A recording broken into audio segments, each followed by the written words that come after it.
quitting the club, a whole bunch of things and more. If you're new to this channel, hi, how are you? My name is Jazzy. Further ado, let's go ahead and get on to today's video. Hey guys, I'm gonna be doing my makeup as well, so yeah. Boundaries. A lot of people think it's like a dirty word, like it's a bad thing to have boundaries. I'm very passionate about this topic. If you lack boundaries in your life or you don't know the concept of it, then you're gonna allow people to cross lines that they shouldn't be crossing very often, and you'll become susceptible to manipulation.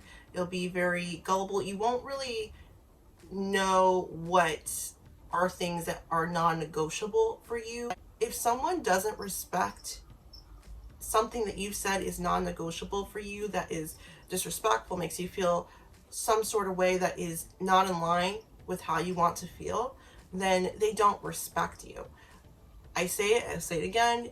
If you say that something makes you feel very uncomfortable, it's something that doesn't matter who it was, if it was your mother, your grandmother, if they did this thing to you, it would be a line that is uncrossable, and this person still crosses that line, they do not respect you.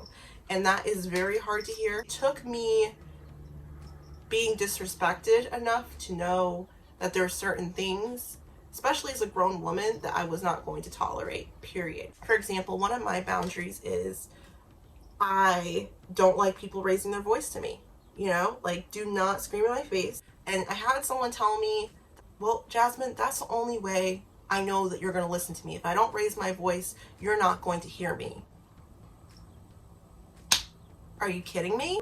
So, boundary. I said no. And if someone continues to disrespect you, i.e. raising their voice to you, then you gotta go. People that don't put their foot down until it's way too late, until too much disrespect has happened, they ask themselves, why is this person doing all this to me? And the reason you're looking them in the mirror is because you allowed it.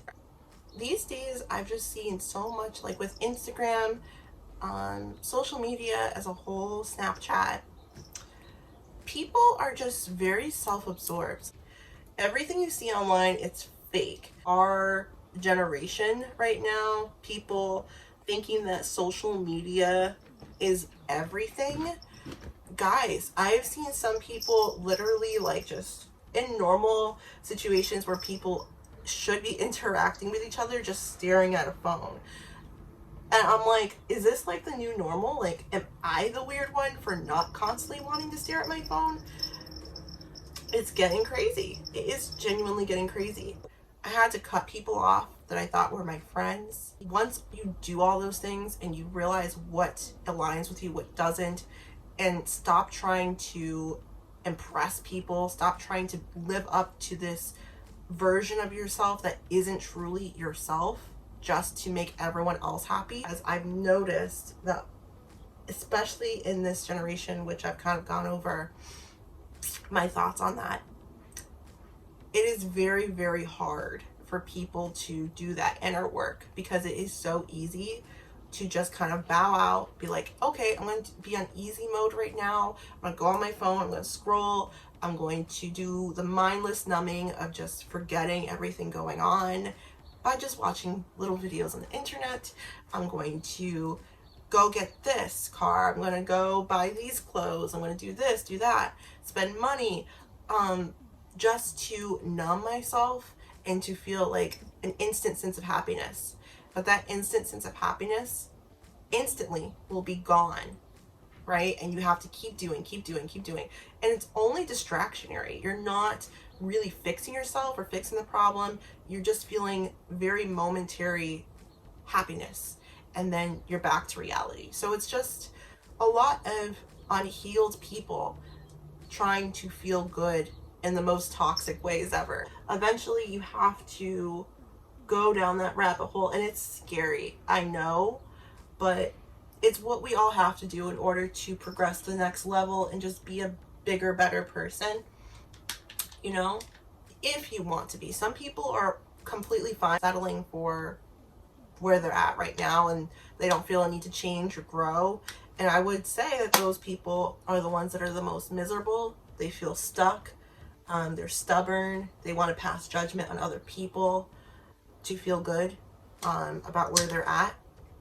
And I think a lot of it's fear-based. If you're afraid of doing that hard work and looking introspectively, because if you've done some pretty awful stuff, if you've treated people badly, if you aren't really proud of where you're at right now in your life, it can be very hard to look in the mirror and look at all that and see you as the issue. But sometimes it has to be done. I quit the club for good.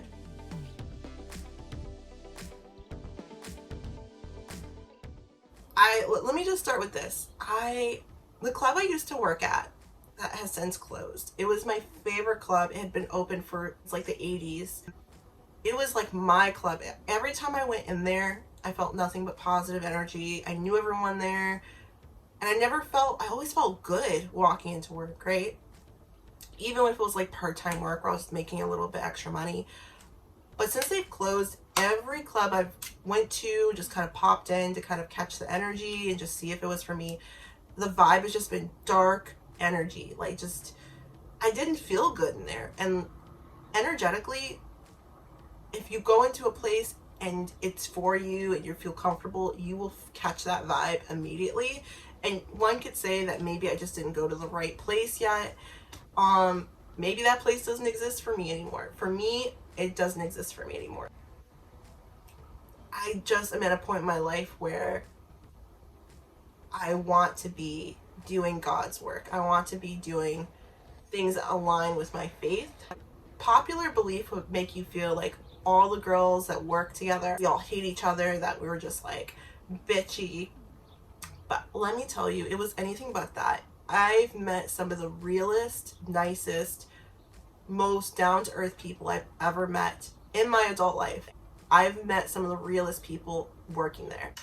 However, it's just not for me anymore. And I think when my 28th birthday just hit, I just realized that like, it's not even societally, I could care less about that. Been there, I've done that. Right. So I'm back. Final closing here is nobody is perfect. Misconstrued as me saying that I'm perfect, that other people should do this, that, and the third to be perfect. No. I think the way that some people differentiate themselves from the rest, people that settle, that make excuses, are that they see that they are imperfect, but they strive every single day to work on themselves and to be a better person each and every day. That's what my aspiration is with this channel. Criticism only hurts people who have fragile egos, who have a complex, who feel like hearing criticism is a knock to themselves or makes them feel inadequate.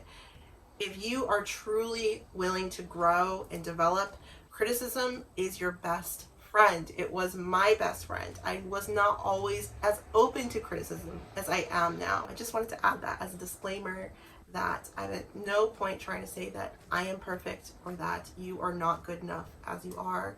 I'm saying that we're all imperfect, and the people that set themselves apart are the ones that are able to admit that and able to do the work. Thank you guys so much for watching. As always, be well, be safe, and take care.